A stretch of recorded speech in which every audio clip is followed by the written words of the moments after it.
Baik, Assalamualaikum warahmatullahi wabarakatuh. Alhamdulillah teman-teman sekalian. Alhamdulillah sekali lagi ya, afwan. Kita berjumpa lagi dalam program Abum, yaitu Anda bertanya, Ustadz menjawab, yang pada hari ini kita masuk pertemuan yang ke-33 insya Allah. Dan kami juga mohon maaf sebelumnya, pekan lalu kami nggak bisa online karena ada satu dan lain hal. Dan pada malam hari ini, Alhamdulillah kita sudah bersama guru kita, pembina kita, Ustadz Dr. Fauzi Hamid Basulwatna LCMPDI, yang kebetulan juga beliau Ketua Komisi Fatwa MUI Bali dan juga Ketua Komisi Dakwah dari Dewan Masjid Indonesia Chapter Bali. Dan Alhamdulillah pertanyaan-pertanyaan yang sudah antum kirimkan beberapa pekan lalu atau beberapa waktu lalu sudah kami himpun dan insya Allah akan kami bahas pada pertemuan malam hari ini. Dan bagi antum yang punya pertanyaan seputar agama, bisa kirimkan ke nomor WhatsApp 089775326668. Sekali lagi 089775326668. Dan kami pun membuka konsultasi secara langsung. Maksud kami antum bisa menelpon langsung nanti saat kajian berlangsung. Silakan antum bisa menelpon, bisa bertanya langsung secara langsung kepada Ustadz di nomor yang sama, yaitu 089775326668. Dan kita sapa dulu Ustadz kita, guru kita yang ada di samping kami. Assalamualaikum Ustadz. Waalaikumsalam warahmatullahi wabarakatuh. Bagaimana kabar antum pada malam hari ini Ustadz? Alhamdulillah bi khairin. Alhamdulillah. Alhamdulillah. Baik Ustadz, sebelum kita mulai membacakan pertanyaan, silakan antum mungkin ada prolog pada malam hari ini. Silakan Ustadz. Barakallahu fikum, ikhwas sekalian di mana saja antum berada. Ya, alhamdulillah kita memasuki bulan Rabiul Awal, Rabiul Akhir, ini. Itu sudah hari yang keempat ini tanpa terasa, yang 1443 Hijriah. Mudah-mudahan ya kita semua diberikan kesehatan dari Allah Subhanahu wa taala. Mudah-mudahan pandemi segera berakhir, sepertinya Amin. kehidupan normal akan kembali lagi insya Allah seperti itu. Manfaatkan waktu dan kesempatan yang Allah berikan ini lalu dalam rangka beribadah kepada Allah Subhanahu wa taala. Hatta mencari rezeki pun usahakan niat antum ialah untuk beribadah kepada Allah Subhanahu wa taala. Insya Allah ketika niat di dalam hati kita dalam mencari rezeki yang Allah gantungkan rezeki pada kita, kalau kita niatkan karena Allah Subhanahu wa taala, insya Allah mudah untuk diraih. Ya, ini sekedar motivasi buat pemirsa Balji di mana saja antum berada. Barakallahu fiik. Baik Ustadz, kita membacakan pertanyaan pertama ini dari saudari Nita. Beliau bertanya, Ustadz, kalau orang tua saya mempunyai tanah, harta bersama ayah dan ibu, mungkin maksudnya harta gunung ini Ustadz ya, apakah bisa dibagi waris Ustadz? Karena ayah kami yang kami tahu tidak pernah menspesialkan untuk ibu kami, tapi semuanya ibu kami yang atur. Syukran Ustadz. Barakallahu fiik. Ya, bagi penanya, siapa namanya tadi? Nita. Mbak Nita ya. Yaitu tentu yang dimaksud di sini adalah orang tua kandung ya. Orang tua kandung. Ya. Kalau orang tua kandung ya anti ya atau kalian lah bersama saudara-saudara ya kalian, yaitu berkenaan dengan ibu kandung, apalagi ya ibu kandung ya, apalagi kemudian barangkali itu rumah satu-satunya ya, lalu kita tidak tahu kondisinya bagaimana ini ya, memang harus dibicarakan atau dibahas ya, dibahas. Biasanya ya ketika ada kematian, memang yang pertama kali harus dilakukan ialah ya, melaporkan kematian di desa. Dan di desa itu biasanya di kepala desa ada 2 atau 3 form. Pertama adalah akte kematian dari orang tua ya, orang tua ini. Kedua adalah silsilah ahli waris. Kemudian yang ketiga yaitu harta yang diwariskan. Ya. Walaupun ini terkesan barangkali tabu ya untuk dibicarakan. Kadang-kadang orang malas mau bicara karena dianggap wah, enggak. Ini hanya sekedar ya, sekedar prosedur yang barangkali ya pasti akan ada manfaatnya. Alhamdulillah pemerintah sudah menyediakan form itu. Jadi akte kematian, kemudian silsilah ahli waris, kemudian harta yang diwariskan. Sebutkan itu semua. Kemudian ya, walaupun ini kita tidak membicarakan dulu pembahasan yaitu harus dibagi-bagi, enggak. Ya. Maka kita lihat kondisi dulu. Nanti ya, ahli waris ini lalu ya dilihat siapa saja yang terkait dengan ahli waris. Ya. Lalu diberikan persentase berapa bagian yang bakal diterima. Ditentukan dulu. Panggil ustadz di tempat antum ya. Dan sebaiknya memang alhamdulillah ada majelis ulama. Ya, di 34 provinsi, setiap provinsi ada, di setiap kabupaten ada. Nah, nanti bisa bertanya masalah waris ini. Berapa sih sebenarnya ya persentase bagian daripada kami? Itu yang dulu dibicarakan. Sehingga nanti komisi biasanya bertanya kepada komisi fatwa. Saya kebetulan di komisi fatwa dan itu biasa kami ditanyakan. Lalu kami mengeluarkan fatwa waris. Fatwa waris kami berikan kepada keluarga. Nah, masing-masing sudah tahu ya berapa menjadi bagian ya untuk dari hak harta tersebut. Walaupun ya belum tentu ya hari itu kita harus bagi, enggak. Yang penting kita ketahui berapa persentasenya. Nah gitu disepakati, diomongi terus. Ya, kalau barangkali saya tidak tahu nih rumahnya kecil atau besar, tidak tahu. Karena pertanyaannya hanya sekedar itu. Yang jelas semua ya ahli waris dia berhak mendapatkan waris. Entah itu ya kalau misalnya ibu anti barangkali, saya tidak tahu apakah ketika ini karena tak dijelaskan di sini kan, tidak dijelaskan apakah ayah anti ya, tapi ini kayaknya ayah membeli ya, tidak ya, membeli rumah itu atau ibu anti yang punya. Kalau ibu anti yang berpunya berarti ibu anti yang berhak. Tapi kalau ayah anti yang punya, semua ahli waris mendapatkan haknya. Cuma kemudian harus tetap dikomunikasikan supaya tidak terjadi masalah tadi. Tidak terjadi masalah. Terus sampai kemudian ditetapkan. Ini loh, misalnya saudari Nita punya ini bagiannya sekian, ibunya punya sebagian sekian. Biasanya kalau seorang istri ditinggal suami dan dia punya anak, istri mendapatkan 1/8, 7/8-nya dibagikan kepada anak-anaknya. 7/8-nya dibagikan kepada anak-anaknya. Ya, anak laki ya dapat 2, anak perempuan dapat 1. Setiap anak laki dapat 2. Nanti diberikan, dipresentasikan nanti. Nah, ini kan mudah. Ya. Sudah begitu disahkan sebaiknya. Kalau mau dinotarialkan itu boleh, ya, supaya ada kekuatan hukumnya. Kalau misalnya di biasanya pengadilan agama, ya, jadi setelah mendapatkan fatwa dari Komisi Fatwa MUI itu, ya, nanti boleh langsung lebih baik, ya, langsung lebih baik ke pengadilan agama untuk disahkan. Jadi semua kumpul dibukannya. Walaupun belum dibagi.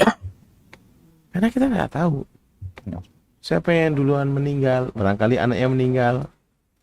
Ya, si ibu barangkali belakangan meninggal. Anaknya meninggal, dia bilang, oh ini bagian anak saya dapat sekian. Ada sudah catatannya. Kelemahan di kita, teman-teman sekalian, ini pertanyaan saudari Nita ini sangat penting sekali. Kelemahan di kita, kadang-kadang kita diam, tidak mau bicara. Nanti ketika kemudian terjadi masalah, Ya, terjadi masalah di kemudian hari, akhirnya berebut ya harta ini. Malah ribet. Jadi ribut, berebut. Nah, gitu. Jadi karena apa? Karena dari awal langkah-langkah itu tidak dijalankan. Yang awalnya itu langkahnya. Ingat ya, begitu ada kematian, langsung ke desa, minta surat itu. Kemudian tiga form itu ada di desa. Itu Masya Allah pemerintah memberikan ini. Kemudian tanyakan ke majelis ulama setempat. Ya, komisi fatwa untuk menanyakan ya tentang hak warisnya masing-masing. Setelah tahu itu dibicarakan lagi sudah. Oh ini, pokoknya ini secara Islam seperti ini. Komisi fatwa akan mengeluarkan fatwa ini. Lalu setelah itu dibawa ke pengadilan agama, di stem dia. Dan biasanya bayar tuh. Ini adalah kekuatan hukum. Silakan. Mau rumah itu ditempati sampai kapan kita tidak tahu, ya kan? Sampai kapan? Yang jelas kita punya bagian di situ. Sebaiknya Mbak Dita seperti itu. Barangkali ibu kalian punya kenangan dengan ayah kalian. Yang barangkali ibu jangan dijual ini banyak kenangan di sini. Anti harus taat kepada ibu anti. Kalau seandainya Allah mengatakan, Rasulullah SAW mengatakan, anta wa maluka li abik. Ya, engkau dan hartamu adalah milik bapakmu. Maka ibu juga lebih berhak urusan ini. Asal memang tidak ada yang mempengaruhinya. Memang itu adalah rumah satu-satunya dan kalian belum mempunyai rumah. Ibu berpikir panjang dia.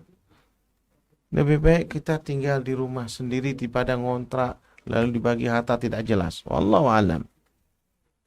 Saya lebih senang kembali kepada ibu. Tapi kalau seandainya ada harta yang lebih, anti juga mempunyai ini, tempat tinggal yang mungkin anti punya sendiri, ibu bisa ajak sama anti, mungkin bisa seperti itu. Supaya harta bisa dimanfaatkan. Tapi kalau tidak, sebaiknya jangan. Dan itu adalah hak ibu anti yang mempertahankannya. Hak ibu anti. Jadi dilihat kondisinya bagaimana. Karena kami tidak mendapatkan penjelasan yang gambaran yang ini. Saya lebih cenderung kepada pendapat ibu anti. Ibu anti yang barangkali lebih punya pengalaman hidup, beliau barangkali banyak kenangan di situ dan beliau juga barangkali belum ada anak yang bisa mencukupi beliau, yang dijadikan tempat berteduh, barangkali seperti itu. Yang lebih baik didiskusikan, kecuali kalau ada pertanyaan ini lebih detail insyaallah seperti itu. Wallahu a'lam bishawab. Baik Ustaz, barakallahu fiik atas jawaban antum dan semoga bermanfaat bagi yang bertanya. Baik Ustaz, kita ke pertanyaan kedua ini dari Kisman Ibnu Maryam kalau nggak salah di Jogja nih Ustaz. Ustaz, terkait hukum memanfaatkan pembayaran menggunakan GoPay dan sejenisnya agar mendapatkan diskon, apakah boleh Anda mengikuti pendapat yang membolehkan? Berarti dia sudah tahu ada pendapat yang tidak membolehkan. Jadi ambil yang mudah mungkin. Barakallahu fiik Kisman. Kisman namanya. Kisman Ibnu Maryam. Kisman Ibnu Maryam. Masya Allah. Barakallahu fiik. Padahal antum sudah tahu ini pertanyaannya. Apakah kita boleh menggunakan pendapat yang membolehkan? Gitu. Masalahnya teman-teman sekalian, harta itu perlu keberkahan, apalagi di setiap doa. Antum doalah seperti yang diajarkan oleh Rasulullah SAW. Allahumma aktsir mali wa waladi. Ya Allah, ya Tuhan kami, banyakkan hartaku dan keturunanku. Wa barik li fima ataitani. Dan berikan keberkahan kepadaku apa yang engkau berikan kepadaku. Artinya hidup berkah. Hidup berkah itu hidup yang selalu hati-hati, yaitu wara. Wara itu kehati-hatian, yang kalau barangkali ada nyerempet-nyerempet yang haram, apalagi sudah difatwakan yang namanya e-wallet atau dompet digital ya, E-wallet. Nah. e-wallet ya, dompet digital, entah itu GoPay, Oppo dan kawan-kawannya ya, itu kan sebenarnya untuk memudahkan kita di dalam transaksi ya, hal-hal yang seperti ini. Dan memang setiap ada barangkali promo-promo ongkir, bebas ongkir, itu yang diambil lah. Kita gunakan ya semestinya seperti wadiah ya. Karena di situ ada ya, wadiah itu artinya kita menyimpan di sana memang duit kita. Dan jangan banyak-banyak. Kita khawatir karena tidak ada jaminan ya. Kalau nyimpan di situ apakah kemudian aman? Lalu kemudian apakah kemudian hangus? Ya. Ya kita ya sesuai dengan kebutuhan kita. Top up sesuai dengan kebutuhan kita barangkali. Seperti itu. Nah, kalau seandainya memang ada hal-hal yang berupa diskon berapa, itu jangan ambil yang seperti itu. Ya, kecuali memang penurunan harga barang barangkali. Ya, ya memang mungkin lagi banjir barang yang sejenis seperti itu. Nah, boleh antum ambil seperti itu. Boleh antum ambil seperti itu. Tapi kalau ya niatnya sudah tahu dari awal seperti itu, ini Mencari yang nyerempet namanya. Nyerempet namanya. Lebih baik kita menghindarinya. Ya, karena apa? Ya, keberkahan itu ya insya Allah ya akan menambah rezeki kita. Ya, insya Allah seperti itu. Dan akan mencukupkan apa yang kurang. Ya pasti akan cukup. Enak hidup pas-pasan, pas butuh ada. Masya Allah. Gitu, pas-pasan, pas butuh ada. Dan Allah. keberkahan nggak bisa dilihat dari banyaknya. Nggak bisa. Nah, dan lebih baik kita mengambil dari pendapat yang lebih hati-hati dari para ulama. Antum sudah tahu itu, ya sudah tahu itu tidak boleh. Lebih baik antum hindarkan. Nggak boleh kita cenderung mengambil yang lebih ringan. Ya nanti lihat ini tasahul. Tasahul. Ya mempermudah, menggampang-gampangkan itu yang tidak boleh kita. Ya, nah, itu yang harus dihindari hal yang seperti barakallahu fiik. Allahu a'lam bishawab. Baik, Ustaz, barakallahu fiik atas jawaban antum dan semoga bermanfaat bagi yang bertanya maupun bagi yang masih terlibat dalam hal beginian lah, karena banyak juga saudara-saudara kita masih seperti ini, Ustaz. Baik, Ustaz, kita banyak ke pertanyaan ketiga dari Abdullah. Beliau bertanya, Ustaz, saya tidak ikut merayakan Maulid Nabi karena Maulid tidak ada di zaman Nabi. Hukum menentang Maulid apakah keluar dari Islam? Hukum menentang Maulid atau Maulud apakah keluar daripada Islam? Kan ada video dari seorang ustadz yang bilang yang mengingkari adanya Maulid keluar dari Islam. Barakallahu fiik. Ya ini. Nah, ini teman-teman sekalian. Ini sebenarnya terlalu berlebihan Ustadz mengabar. Malah justru sebaliknya ya. Dulu ketika sebelum Daulah Fatimiyah yang Syiah itu merayakan Maulud, ya itu tidak ada itu berselisih antara kaum muslimin yang mau mauludan atau yang tidak. Tenang sekali. Tapi begitu ada Maulud ini justru malah ribut antara kaum muslimin. Ya, dan itu setiap mau Rabiul Awal sampai penghujung Rabiul Awal. Mesti saja ribut. Mesti ribut antara yang Maulid dengan Maulid. Maka enakan yang dulu atau enakannya setelah ada Maulid? Yang dulu maksudnya zaman sahabat. Zaman para sahabat. Ya, ini zaman sebelum ada Maulid enggak ada ribut-ribut itu. Setelah ada Maulid itu bikin ribut semuanya.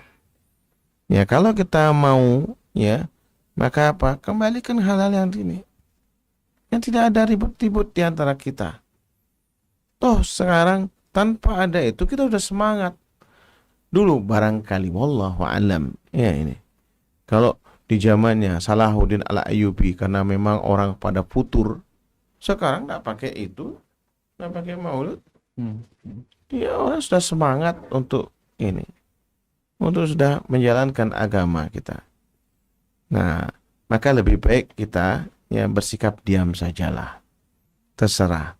Ini malah nanti naudzubillah min dzalik, kalau sampai ada istilah takfir di sini, mengkafirkan orang yang tidak maulud, wah itu kafir, tidak cinta kepada Rasulullah SAW. Nah, yang seperti ini malah terbalik-balik ini. Yang tidak ada di zaman Rasulullah SAW, ya Rasulullah SAW tidak pernah melakukannya, ya, tidak pernah melakukannya. Itu yang lebih utama kita pertahankan ketimbang hal-hal yang baru, yang muhdats. Apalagi tidak ada persoalan yang baru, pasti dia meniru daripada agama lain, pasti itu. Tidak mungkin tidak meniru. Kadang-kadang kita memang benar tidak mengikuti perayaan-perayaan mereka, namun tanpa disadari kita latah mengikuti ajaran mereka. Inilah yang dikatakan oleh Rasulullah SAW, ya, la tattabi'una sananum man kana qablakum hadwa qadda bil qadda, shibran bi shibrin, dira'an bi dira'.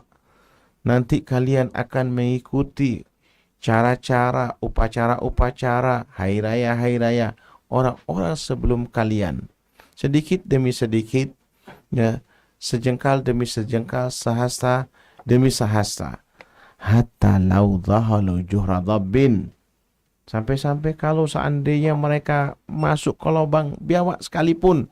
Lubang biawak itu kecil, artinya urusan agama ini yang mereka punya tuh urusannya kecil segini. Sementara apa? Jalan yang lain itu besar. Jalan sunnah itu banyak, teman-teman sekalian. Jalan sunnah itu banyak. Sunnah yang belum kita lakukan tuh terlalu banyak.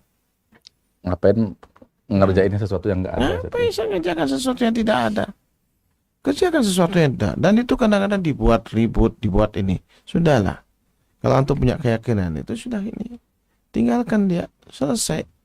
Dan antum jangan ribut dalam masalah-masalah hal yang ini. Silakan mau ini kan nanti insya Allah mereka akan sadar sendiri. Dan tidak perlu, ya, ragu, tidak perlu khawatir, ya, mau dikatakan oleh apa kafir. Ya, siapa yang mengkafirkan dia akan kafir sendiri. Man kafara faqad kafar. Ya. Nah, ini hati-hati dengan latah-latah seperti ini. Ya. Tadi hadis itu hatta lau dhahalu juhra dhabbin la dhahaltumuh. Sampai kalau mereka masuk ke lubang biawak sekalipun, kalian akan ikut masuk. Qalu, sahabat, ya, bertanya, menegaskan, al yahud wan nasara, qal faman, apakah yang kau masukkan ya Rasulullah SAW, orang Yahudi dan Nasrani? Ya, dijawab oleh Rasulullah SAW, siapa lagi kalau bukan mereka? Ya, kelatahan kita ini, takut dikatakan kuper, takut dikatakan tidak cinta kepada Rasulullah SAW, padahal bentuk cinta kepada Rasulullah SAW ya justru mengamalkan apa yang diajarkan. Dan Allah Subhanahu wa taala marah. Ya, marah. Wa may yushaqiqir rasul min ba'di ma tabayyana lahul huda wa yattabi' ghayra sabilil mu'minin nuwallihi ma tawalla wa nuslihi jahannam wa sa'at masirah.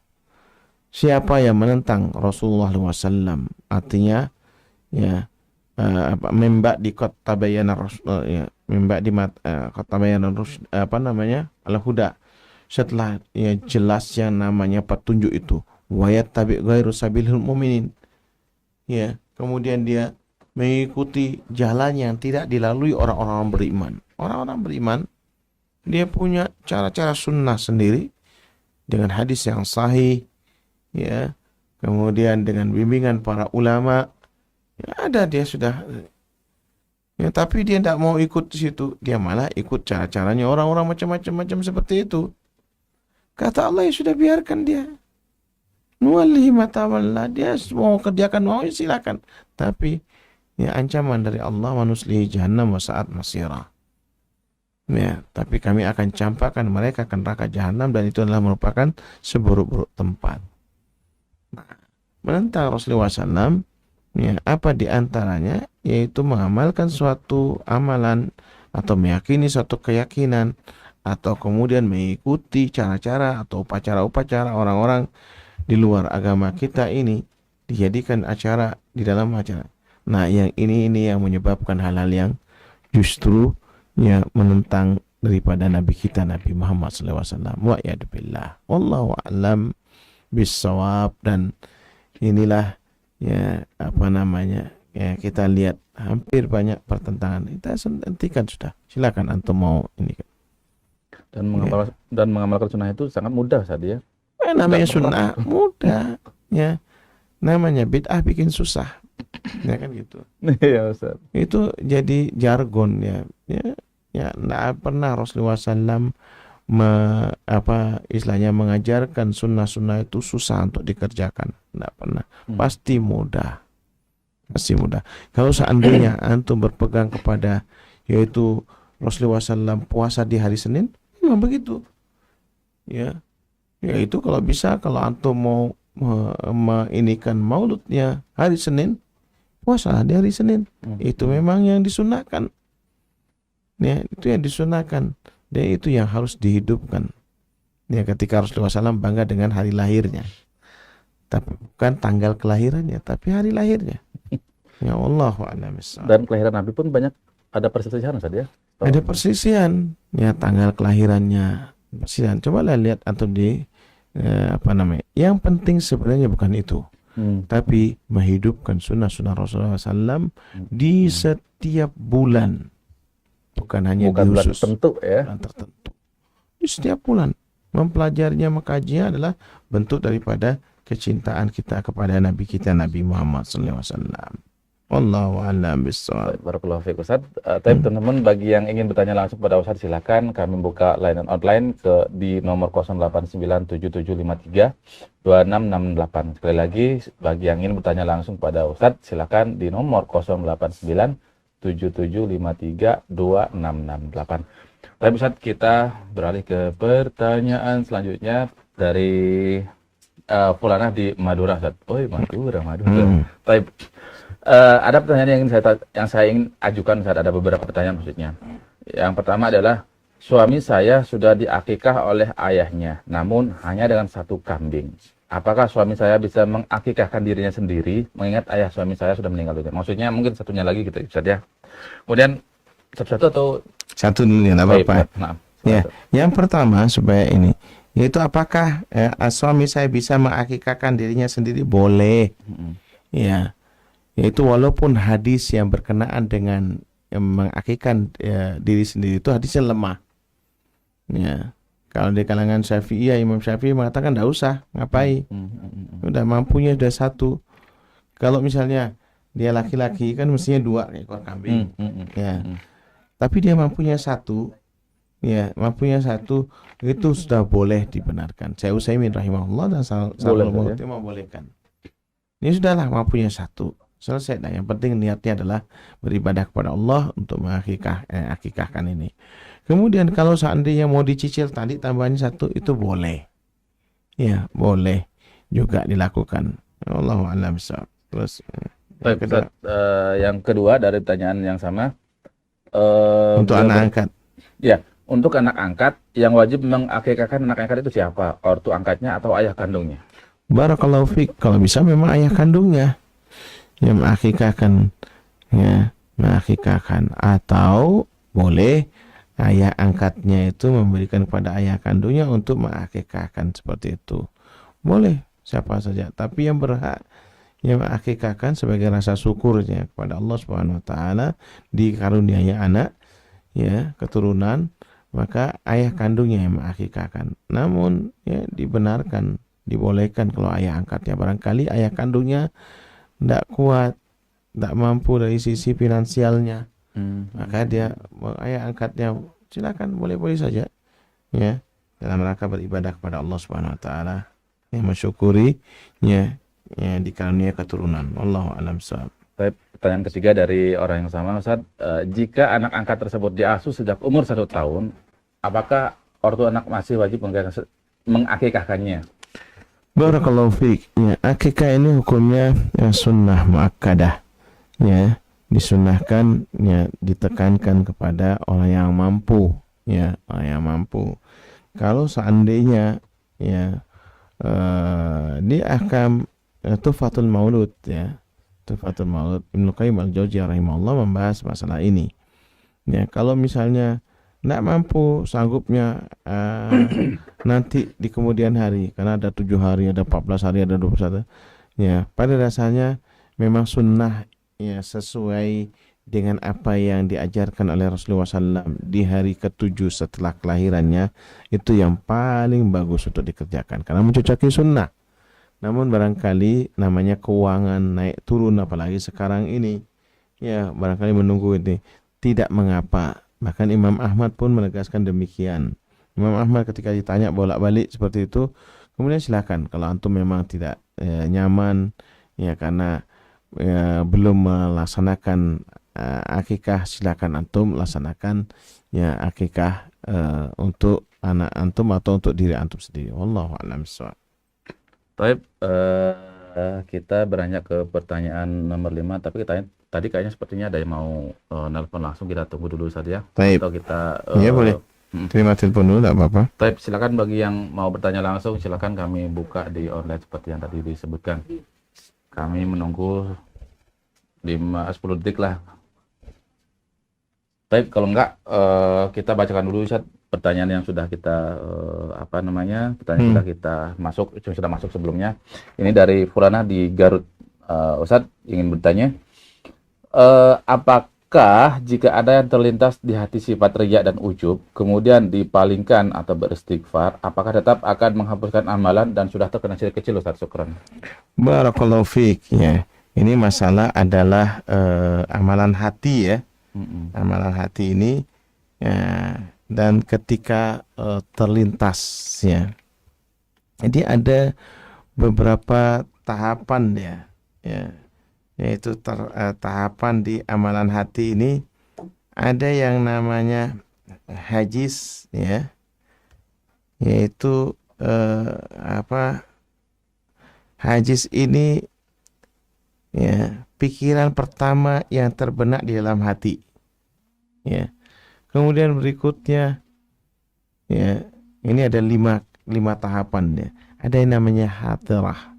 Ya, hatirah yaitu bila pikiran tadi menetap dalam hati. Ya, barangkali begini contohnya, barangkali pakai contoh berarti. Antum, saya tanya laki apa perempuan nih? Laki. Sebentar ya. Antum lah pokoknya enggak apa-apa lah, antum lah kita ini. Ya. Ya. Dari Fulana. Anti misalnya.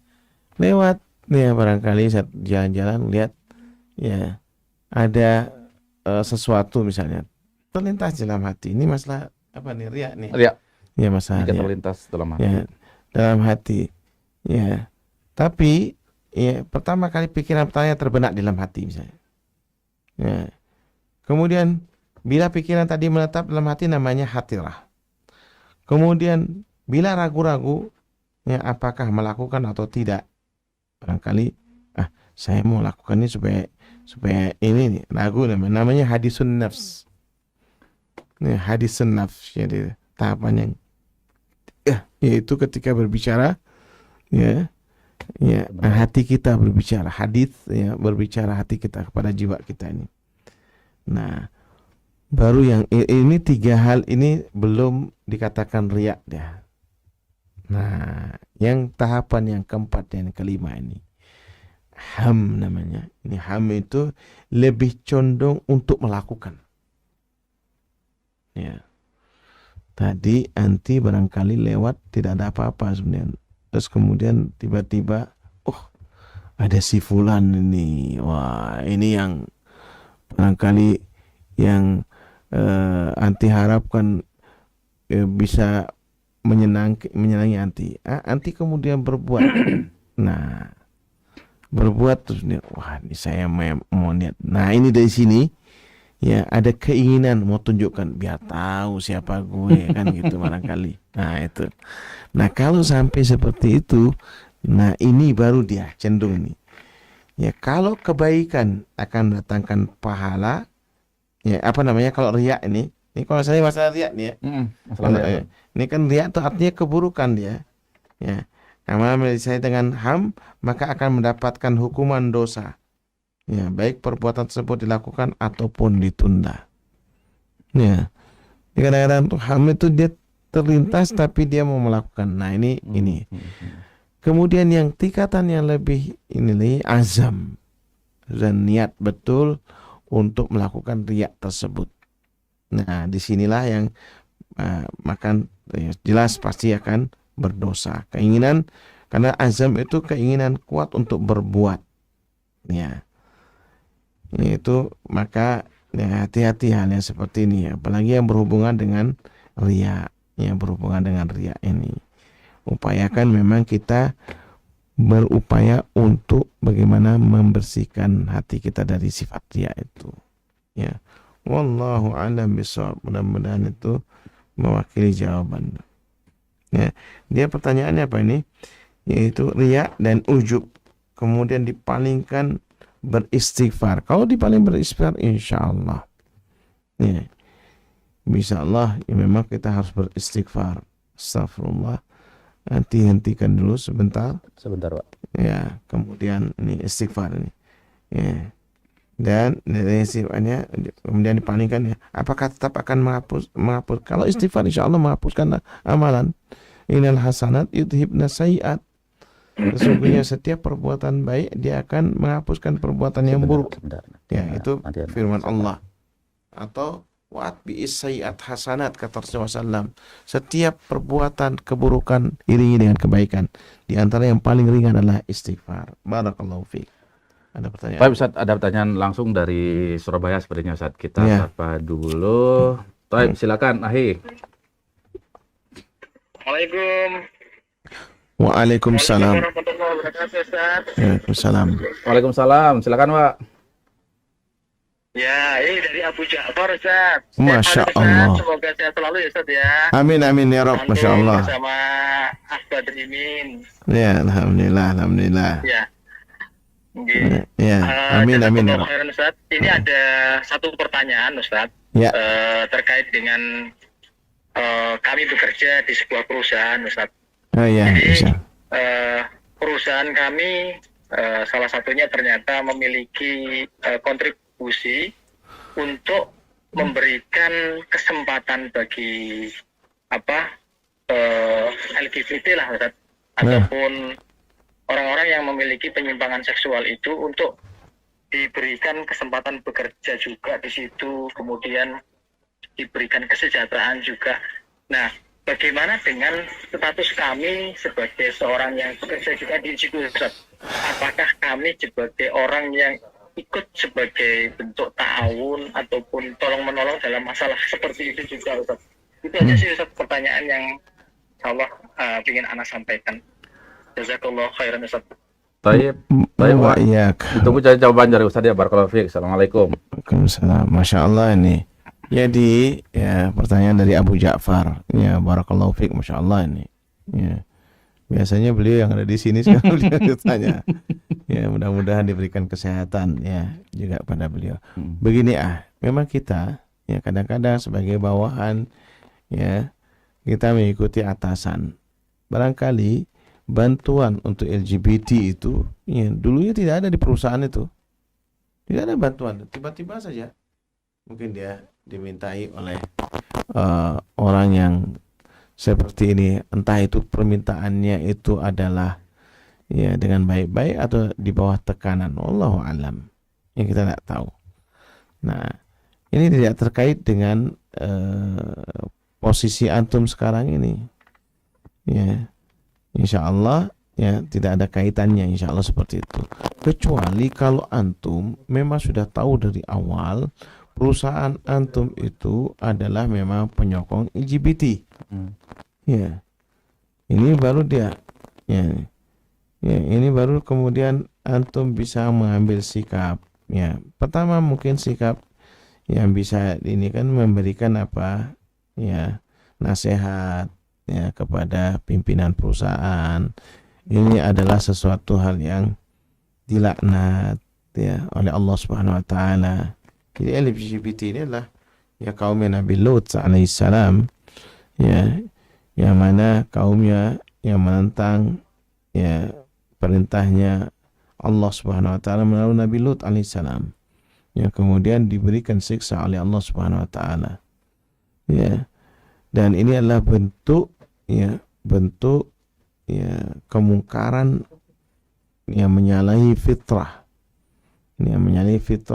yang kemudian dulu ya di zaman Nabi Lut alaihissalam saja itu apa, dihujani batu, yang dilikuifaksi, ya dilikuifaksi.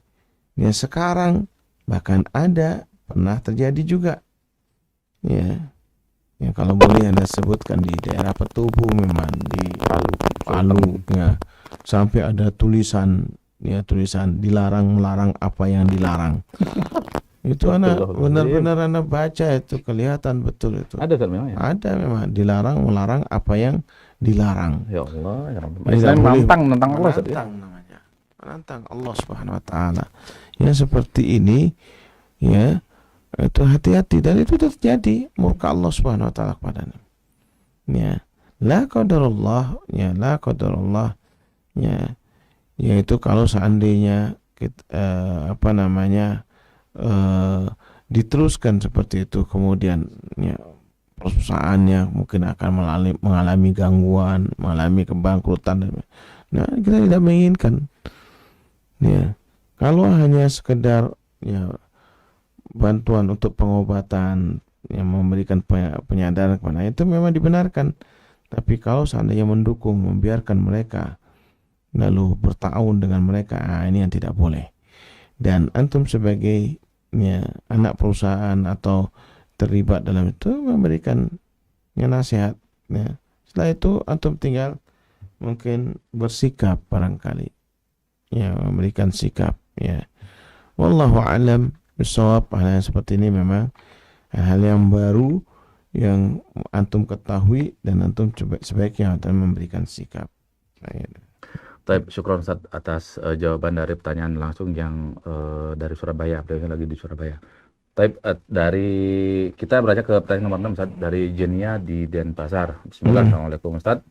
Waalaikumsalam. Mau tanya, bagaimana kalau suami langsung membudget biaya kontrakan rumah bagi dua dengan istri, karena supaya suami bisa mempercepat melunasi hutangnya. Tapi di saat istri menolak atau keberatan, tanggapan suami seperti menganggap istri perhitungan dan tidak mengerti keadaan kalau suami butuh dibantu masalah keuangan. Barakallahu fiik. Ya, dari siapa ini? Jenia ya, di Denpasar. Ya, tinggal dikomunikasikan memang ya masalah-masalah yang berhubungan dengan keuangan ini. Jadi kita harus realistis lah dengan keadaan sekarang ini. Apalagi kita ini baru mungkin dikatakan move on ya. Baru move on. Ya, perlahan saja. Perlahan berangkat. Dan kita memang harus namanya suami atau istri saling menutupi satu sama lain. Ya, yang kita kedepankan cinta kita pada suami, ya kebahagiaan keluarga kita. Itu yang kita kedepankan. Jangan urusan keuangan kemudian membuat berantakan. Ya, membuat berantakan. Nah, maka upayakan seperti itu. Dilihat ya bagaimana keadaan keuangan daripada suami kita. Ya, suami anti, ya lihat bagaimana keadaannya. Yaitu kalau memang mau bersama-sama, ya upayakan, atau anti barangkali bisa berkelit. Ya, suami tetap seperti itu, dan saya ingin punya rumah. Ya, saya ingin punya rumah, saya tabung. Ya, tugas saya yang membelikan rumah. Ya, saya membelikan rumah. Jadi sambil mencari bersama-sama, dan tentu dikomunikasikan. Jangan hal-hal yang seperti ini membuat kita ribut, ya, dan perahara rumah tangga yang kemudian menimbulkan ini kadang-kadang masalah kecil jadi besar. Masalah kecil jadi besar. Maka kita harus bicarakan. Ini urusan memang paling sensitif, urusan keuangan, dan memang harus dibicarakan. Suami pun tidak boleh ego.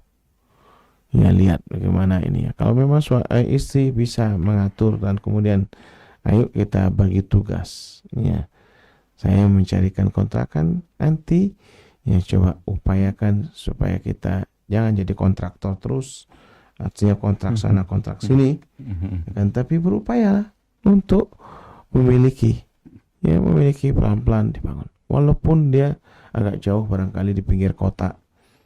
Ya, karena biasa di pinggir kota ya lebih murah barangkali ya untuk mendapatkan, supaya apa? Ada kepastian kita nih sampai kapan. Ya, lihatlah makanya kemudian lihat dari umur 25 ya, kali masih ngontrak sampai umur 30.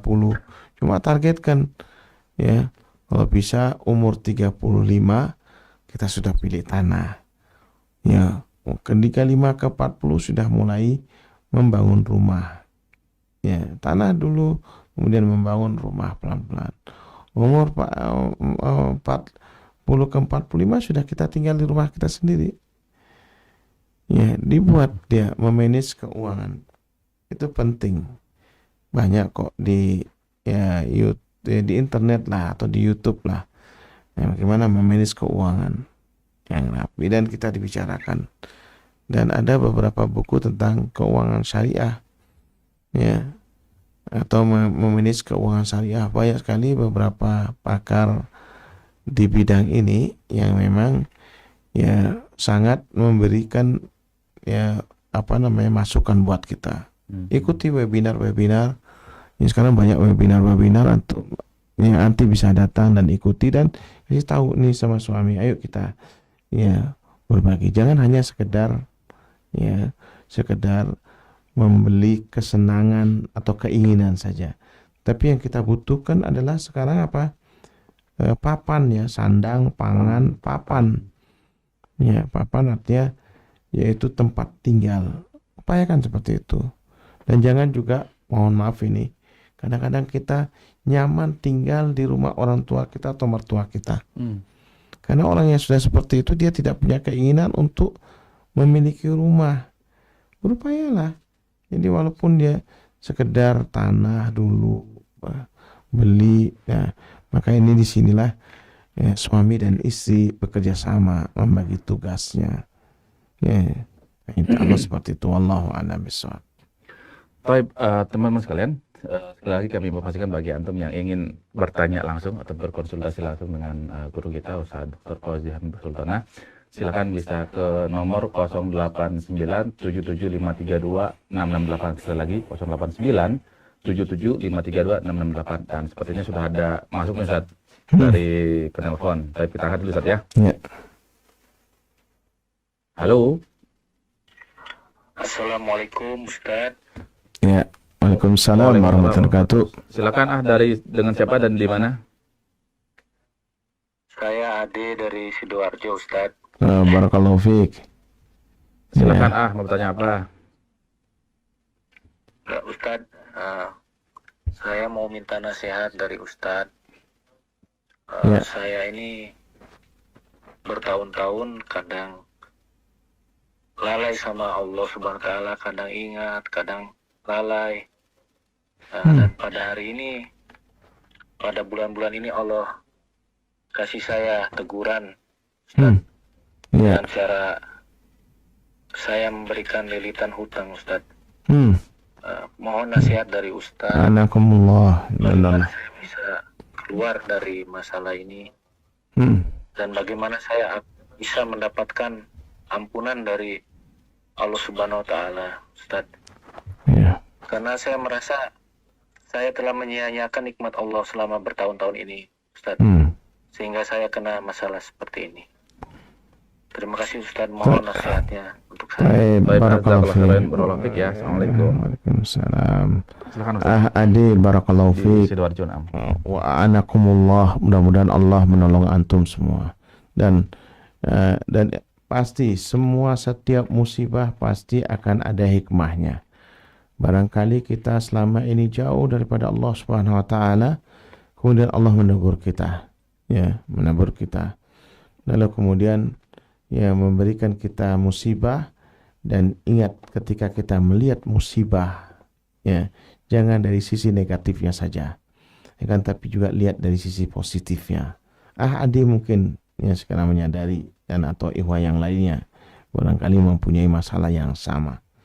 Ya kadang-kadang kita ya di jalan yang mulus ya, yang bagus ya malah terpleset jatuh Ya, karena kita lupa diri. Ya, justru di jalan yang mungkin ya bahaya, ya kita justru duduk ya atau berdiri tegar tidak terpleset karena kita hati-hati. Ya, kan seperti itu ini ya. Nah, permisalannya seperti itu. Nah, kadang-kadang seperti itu lalu kemudian diberikan musibah atau teguran dari Allah Subhanahu wa taala. Ya, seperti ini. Maka lihatlah yang positif. Lalu bagaimana caranya? Antum jangan ya lari dari masalah. Karena kalau lari dari masalah, dia akan ketemu masalah yang berikutnya. Mengatasi masalah dengan masalah. Ya. Jadi tidak ada itu mengatasi masalah tanpa masalah. Bohong gitu ya. Ya, mengatasi masalah tambah masalah. Pasti seperti itu. Ya. Karena apa? Pasti ada permasalahan-permasalahan baru. Namanya manusia. Ya, jangankan kita. Para rasul. Mereka adalah orang-orang mulia yang dijaga oleh Allah Subhanahu wa taala. Ya, justru banyak punya masalah. Tapi bagaimana mereka memanage masalah tersebut? Ya, karena makanya kita lihat langkah-langkahnya nih. Langkah-langkah yang pertama ialah bertaubat kepada Allah Subhanahu wa taala dari segala perbuatan maksiat yang kita lakukan. Barangkali kita lupa kepada Allah Subhanahu wa taala. Ya, kita bertobat kepada Allah Subhanahu wa taala. Yakinlah. Ya, kalau kita kembali kepada Allah Subhanahu wa taala, Allah akan memberikan ya banyak solusi, pintu kemudahan di mana-mana. Yakinlah seperti itu. Ya, maka antum tinggalkan semua perbuatan maksiat yang antum lakukan. Entah itu riba barangkali, entah itu ya bisnis yang haram yang lainnya, wallahu a'lam. Ya, maka antum tinggalkan hal yang seperti itu. Kemudian apa? Berupayalah ya berkumpul dengan orang-orang yang saleh. Antum dapati orang-orang yang saleh itu kebanyakan ya mereka ahlu masjid. Gampang mencarinya. Di mana saat orang-orang saleh saya susah mencari? Gampang. Antum rajin ke masjid, antum akan mendapatkan orang-orang yang saleh. Kenapa? Ya. Kenapa? Karena apa ya namanya adzan berkaitan dengan izin. Kata Allah, wa makana li nafsin an tu'mina illa biidznillah. Tidaklah satu jiwa itu beriman ya kecuali berdasarkan izin dari Allah Subhanahu wa taala. Masjid adalah rumah Allah Subhanahu wa taala. Ya, yang masuk rumah Allah yang tentu yang dibukakan pintu oleh Allah, yang diberikan izin, yang mendengarkan azan dan diberikan izin untuk mendatangi rumah Allah Subhanahu wa taala. Dan biasanya orang-orang pilihan yang masuk masjid di sana orang-orang yang soleh. Antum datang ya ke masjid, insya Allah antum bertemu dengan orang-orang yang soleh. Datang ke masjid, antum bergaul lah. Mungkin awal-awal kayaknya kaku lah. Aduh, mau tumben ke masjid. Itu biasa kata-kata seperti itu. Bisikan setan itu. Itu setan yang antum temukan itu. Cuma ya kepala hitam setannya. Kalau yang manusia kan begitu. Itu biasa untuk melemahkan hati antum. Teruslah datang ke masjid, insya Allah ya antum dapati orang-orang yang saleh seperti itu. Kemudian berupayalah lakukan ini. Ya, lakukan apa-apa yang dilakukan oleh orang saleh, baca Quran ya. Karena baca Quran tuh banyak sekali, apalagi kalau antum mengerti maknanya. Nah, di situ banyak sekali teguran-teguran itu. Nah, kemudian apa? Berdoalah. Berdoa yang diajarkan oleh Rasulullah SAW. Ya, dan ini yang paling tidak boleh ditinggalkan. Allahumma inni a'udzubika minal hammi wal hazani. Dari 8 hal ini. Ya, minal hammi wal hazani, wa minal ajzi wal kasali, wa minal jubni wal buhli, wa min ghalabati daini wa qahri rijali. Jadi kita minimal setiap hari berdoa dengan doa ini, yaitu minta perlindungan kepada Allah Subhanahu wa taala dari 8 hal. Ya Allah ya Tuhan kami, aku berlindung kepada Engkau dari hammi wal hazani. Ya, hammi yaitu kesedihan. Dan hazani juga artinya sedih. Ada yang mengatakan hammi kesedihan yang masa lalu, ada yang hazani adalah kesedihan yang masa akan datang. Ada yang mengatakan hammi ini kesedihan yang dilakukan oleh diri sendiri, hazani yang dibuat oleh orang lain. Ya seperti itu. Ya kita berlindung pada Allah, jangan sampai kita sedih Orang sedih terus itu nggak move on dia. Dia pasti akan lemah semangat ya. Makanya berikutnya ya, wa minal azzi wal kasali. Jadi kemudian dia lemah, menjadi orang yang lemah, wal kasali, dan dia menjadi orang yang malas. Dia mau ini mau itu susah ya. Karena dia sudah sedih gitu. Kemudian apa? Wa minal jubni wal buhli. Biasanya mulai ada sifat penakut. Dia penakut ya. Mau ketemu orang diam, semua takut. Ya, karena dia punya salah. Ya, punya salah. Mas Ade ini ya. Jadi seperti itu nanti akan muncul. Makanya antum minta berdoa seperti itu. Ya, berdoa. Ya. Dan jangan sampai seperti itu, penakut sebenarnya. Wal bully, dan biasanya dia kemudian dia kikir ya, wal bully. Dan yang terakhir nih, wa min ghalabati wa qahri rijal. Ya. Dari terlilitnya hutang, dan pasti orang yang terlilit hutang kemudian di bawah tekanan orang. Itu biasa seperti itu. Nah, kemudian bagaimana caranya? Namanya doa itu jangan diartikan bahwasanya hanya doa di masjid tanpa usaha, enggak. Jadi harus doa, usaha, ikhlas dan tawakal. Itu tetap harus berusaha, iman dan takwa ya. Just do it istilahnya ya.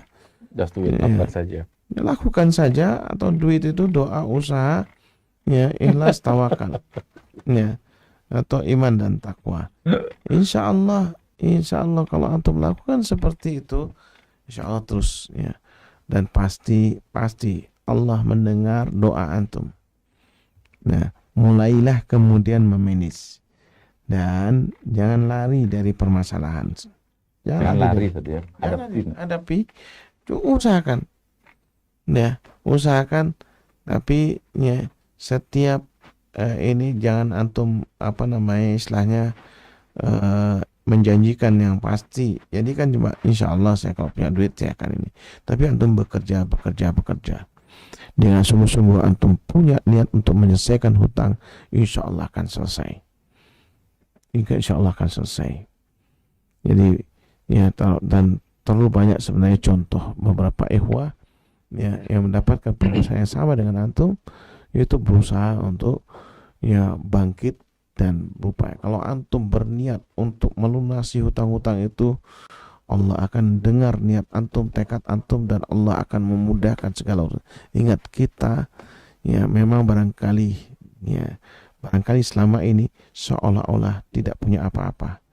Tapi kita punya Allah. Ingat, antum dilahirkan tidak bawa apa-apa. Ya. Iya kan, kita dilahirkan sama semua, tidak bawa apa-apa. Kemudian kita mulai belajar, punya ilmu, kemudian punya usaha, akhirnya kita kemudian punya ingat itu saja. Ya, itu pasti kalau antum bertawakal sambil kemudian berupaya melakukan sebabnya ya, yang antum memungkinkan untuk kembali, ya lakukanlah.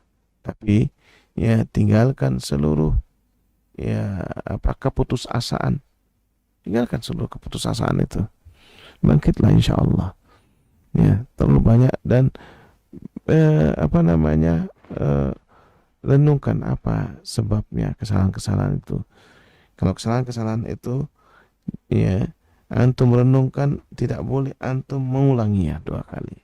Karena kata Rasulullah SAW, la yaldigul mu'min ya fi juhrin wahidin maratain. Ya, orang mukmin, orang yang beriman itu nggak boleh terprosok pada lubang yang sama 2 kali. Berarti dia tidak belajar dari kesalahan. Makanya antum jangan lakukan itu. Ya, jangan sudah tahu salah di situ, lagi salah di situ, salah di situ lagi. Ya, mohon maaf nih, kadang-kadang orang begitu. Barangkali saya mungkin ini orang berjudi, ya, bisnis yang tidak jelas. Sering kadang-kadang kita ini gampang terpengaruh, ya, Kadang-kadang ini bisnis untung sekian, akhirnya buntung, ya gitu. Nah, Jangan melakukan bisnis di luar kemampuan kita. Dan jangan mudah teriming-iming. Ya, biasanya kan tawaran, oh sekarang ini, maaf ya, saya tidak tertarik. Ya, saya tidak tertarik. Ya, apa istilahnya kalau ada tawaran-tawaran unqueue istilahnya. Namanya istilahnya unqueue. Jadi kalau biasanya ada orang menawarkan, oh saya dari ini bawa gini, unqueue ya. Ya, jawabannya unqueue, selesai, dia akan tahu, dia paham itu. Gitu, unqueue. Ya, saya tidak tertarik, selesai sudah. Jadi kadang-kadang bahasanya sederhana. Unqueue. Ya, Allahu a'lam bishawab. Baik, demikian jawaban Ustadz Fauzi kepada saudara kita AAD di Sidoarjo. Dan kita ke pertanyaan nomor 7, Ustadz, dari Putri di Denpasar. Semoga Ustadz dan semua kru Bali Mengaji selalu dalam rahmat dan lindungan Allah Subhanahu wa Ta'ala. Ingin bertanya Ustadz, orang tua saya saat ini dalam perawatan rutin berobat seminggu 2 kali. Qadarullah, perawatnya ada beberapa orang dan selalu sama dalam setiap minggunya. Apakah boleh saya berbagi sesuatu untuk mereka? Apakah ini sama hukumnya seperti murid memberi sesuatu kepada gurunya? Syukran Ustaz. Barakallahu fiik, yaitu memberikan hadiah kepada orang yang berjasa atau yang barangkali membantu kesulitan-kesulitan kita, itu tidak apa-apa, karena kita tidak ada maksud apa-apa. Memang kita barangkali ya mengucapkan terima kasih yang selama ini barangkali ya dia adalah orang yang berjasa ya untuk biasanya orang tua kita yang sakit ketika dirawat oleh perawat, apalagi dia ramah ya, bisa mengambil hati orang tua kita, dan itu membuat dia orang tua kita itu semangat lagi hidupnya, semangat untuk sembuh. Barangkali ada perawat-perawat yang seperti itu yang barangkali ya anti melihatnya, ini orang kok ini sekali ya, barangkali dan saya kayaknya layak memberikan dia ya, ini dibolehkan dan ya tentu ya ya tergantung kemampuan anti, dan anti lihat kapan ini ya, jangan nanti sampai dia berubah, dia akan merawat orang tua anti itu karena memang berharap untuk ini, sehingga nanti kalau tidak ada pemberian dia tidak mau. Sekali-sekali barangkali boleh, tidak masalah. Allahu a'lam bishawab. Nah, ya, Anda pernah baca Ustaz, tapi yang jelas katanya harus izin atasannya itu atau gimana Ustaz? Barakallahu fiik, kalau memang itu dalam satu instansi ya, instansi yang memang kadang-kadang ya mempunyai aturan-aturan, karena takutnya apa ya, perawat tidak mau ditugaskan yang lainnya, saya maunya di situ. Kenapa? Karena ada hadiahnya. Nah, biasanya dari atasannya itu ya dia tegas nih, nggak boleh diberikan, biar sudah cukup bayarannya, sudah ini kami sudah sampaikan itu. Nah itu yang memang dikhawatirkan, jadi bukan sesering mungkin ya, sehingga membuat ya dia tidak mau pindah atau tidak mau diganti. Wallahu a'lam. Ya, yang antum nanti lihatlah bagaimana kondisinya seperti itu. Tapi barangkali anti niatnya memang untuk layak diberikan. Wallahu a'lam. Baik Ustaz, kita baca pertanyaan dari YouTube yang sudah masuk. Ini dari Ummu Nashwa. Beliau bertanya, Ustaz, bolehkah kalimat amit-amit jabang bayi diganti dengan la qadarullah? Amit-amit jabang bayi, tapi diganti dengan la qadarullah. Tapi memang harus jangan pakai la amit-amit jabang bayi saja. Ngapain pakai amit-amit jabang bayi kan gitu? Kalimat yang bagus adalah memang la qadarullah. Semoga Allah tidak menakdirkannya. Ingat ya, ini masalah beriman kepada ya takdir Allah Subhanahu wa taala. Kalau ada istilah qadha dan ada istilah qadar. Kalau dipisah biasanya ada kalimat seperti itu, maknanya serupa dia.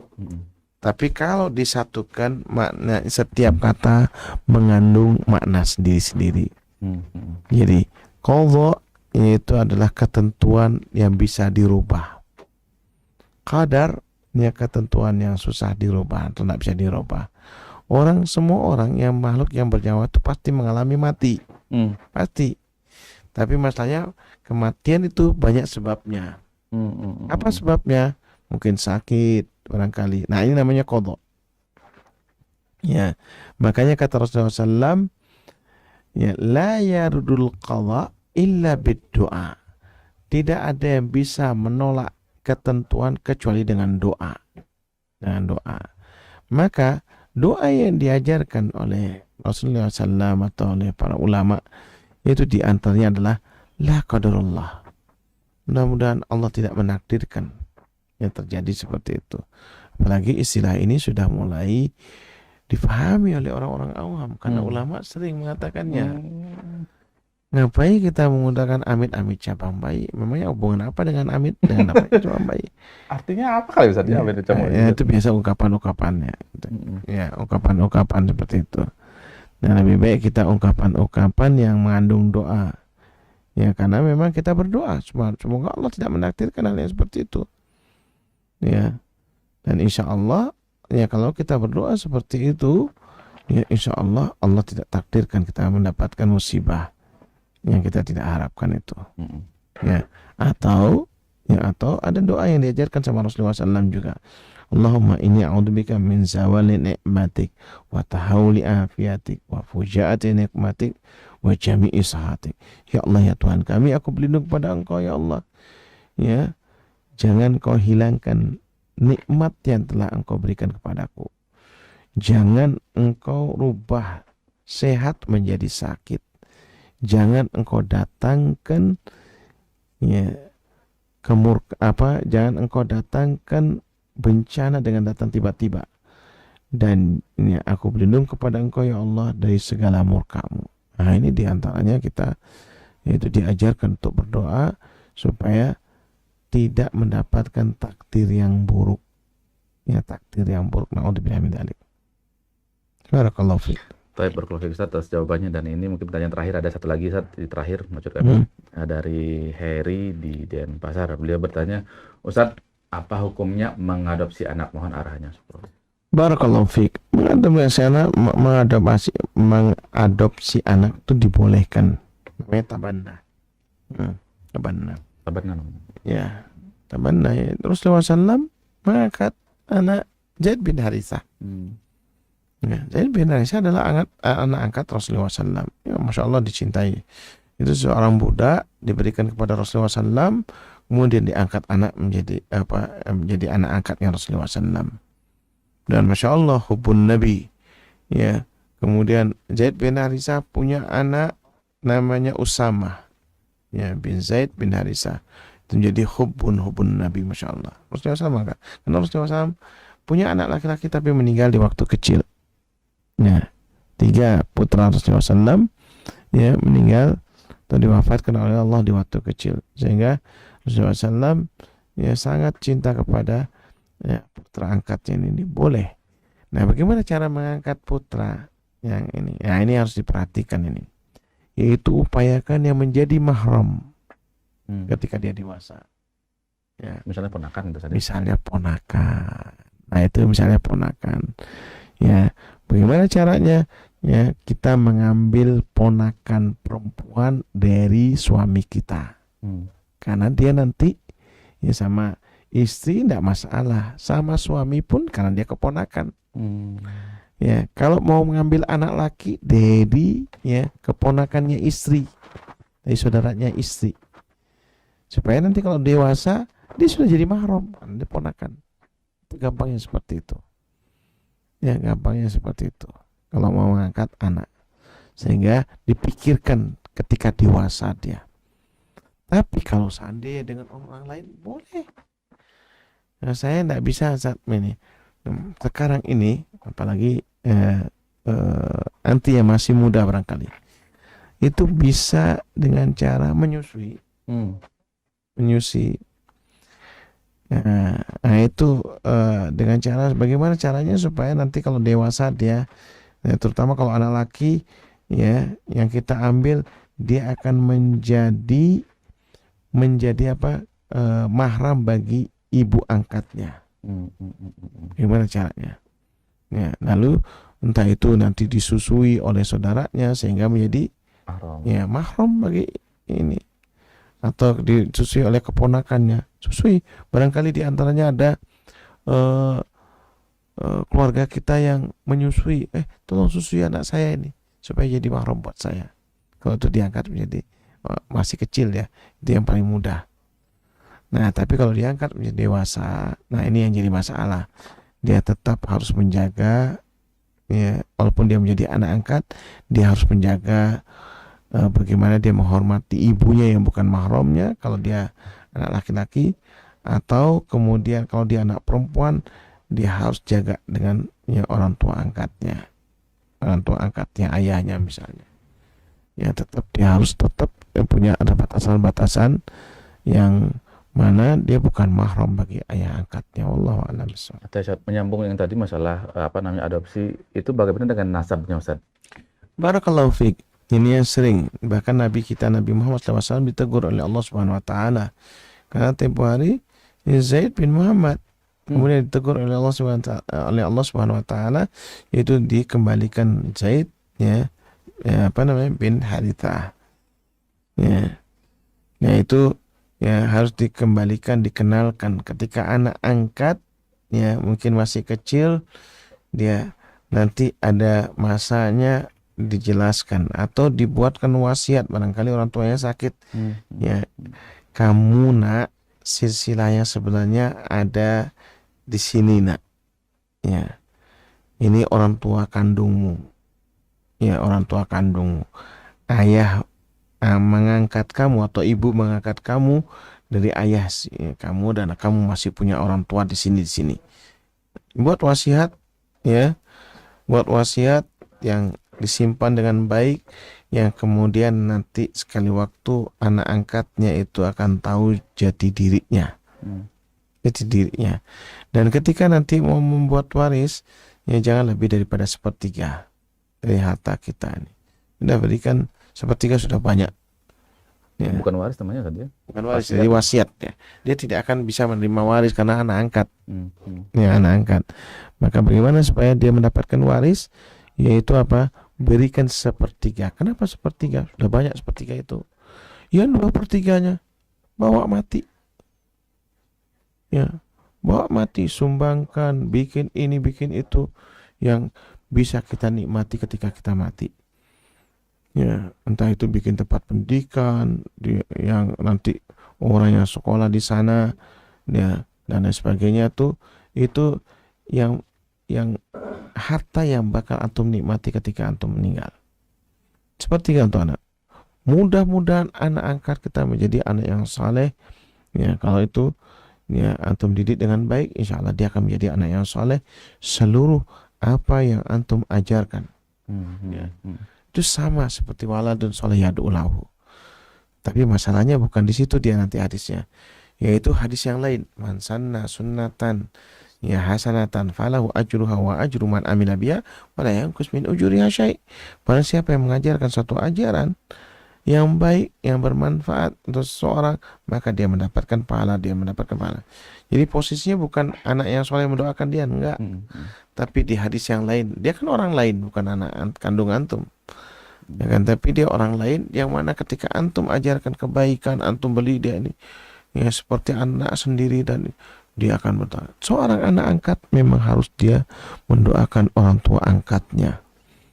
Ya, mendoakan orang tuanya, karena dia posisi sekarang barangkali tidak seperti ya yang dia bayangkan. Alhamdulillah ketika diangkat ya, dia naik martabatnya, dia menjadi orang yang punya ya, dia bisa beribadah seperti itu. Ini anak beberapa anak angkat luar biasa. Insya Allah. Ya, berbaktinya kepada orang tua angkatnya, mencintainya seperti orang tuanya sendiri. Ini anak yang tahu berterima kasih. Ya, dia bukan siapa-siapa, kemudian dia ya berbakti kepada orang tua angkatnya, dan dia tidak lupa juga mendoakan orang tua kandungnya. Ya, wallahu a'lam bishawab. Yang terjadi di masyarakat saat anak angkat dimasukkan di akte kelahiran orang tua angkat. Enggak boleh. Seperti ini enggak boleh. Hal-hal yang seperti ini merusak ya apa namanya nasab, nggak boleh. Ya, dan ini juga benar bahaya. Kalau baik, kalau jadi buruknya, antum akan menyesal di kemudian hari. Ya. Kalau anak katanya antum ini jadi buruknya nanti. Nah, untuk pilih min dzalik. Ya. Nah, ini tidak dibolehkan mengangkat seperti ini. Dan beberapa ya teman yang membantu ya anak-anak asuhnya udah harus kembalikan. Tidak boleh kemudian memberikan Bukan haknya. bukan haknya.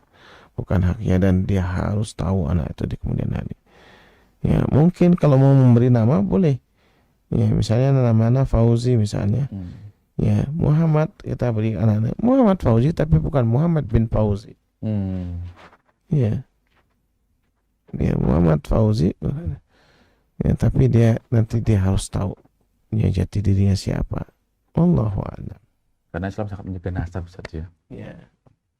Baik, Ustaz, jazakallahu khairan, barakallahu fik, sudah menemani kita pada malam hari ini. Dan teman-teman sekalian, kita sudahi saja pertemuan pada malam hari ini. Dan sekali lagi kami informasikan bahwa pertanyaan-pertanyaan yang antum kirimkan pada hari ini yang belum kami bacakan, insya Allah pekan depan kami bahas bersama beliau. Dan sekali lagi, bagi antum yang punya pertanyaan seputar permasalahan agama, silakan antum bisa WhatsApp ke nomor 089775326668. Sekali lagi 089775326668. Dan Ustadz, mungkin antum ada kalimat terakhir sebelum kita tutup program pada malam hari ini, silakan. Barakallahu fiik kepada pemirsa, yang mudah-mudahan apa yang kita bahas ini mencocoki sunnah, dan saya berharap seperti itu. Namun ya bukan menutup diri, ya barangkali ada wijhatun nadhar ya, atau sudut pandang yang berbeda dari jawaban saya ini. Silakan mungkin kritik dan sarannya, masukannya. Ya, kita namanya manusia tidak lepas daripada ya kesalahan, karena yang sempurna hanya milik Allah Subhanahu wa taala. Maka kita berharap masukan-masukannya, dan barangkali ya bisa langsung ke nomor tadi disebutkan ya, masukannya kalau memang ada kesalahan. Dan yang tidak kita inginkan kecuali kita berupaya di Anda bertanya, Ustadz menjawab ini, kita selalu merujuk kepada Al-Quran dan hadis dan nasihat para ulama salafus saleh, seperti itu. Wallahu a'lam bishawab. Barakallahu fiik, Ustaz. Baik, teman-teman sekalian, pertanyaan-pertanyaan yang kami bahas pada setiap pertemuan, kami cantumkan pertanyaan itu di deskripsi video di YouTube yang kami rilis. Tapi barakallahu fikum, dengan demikian kita akhiri saja pertemuan pada malam hari ini. Semoga di kesempatan lain kita bisa ketemu lagi. Barakallahu fikum. Assalamualaikum warahmatullahi wabarakatuh.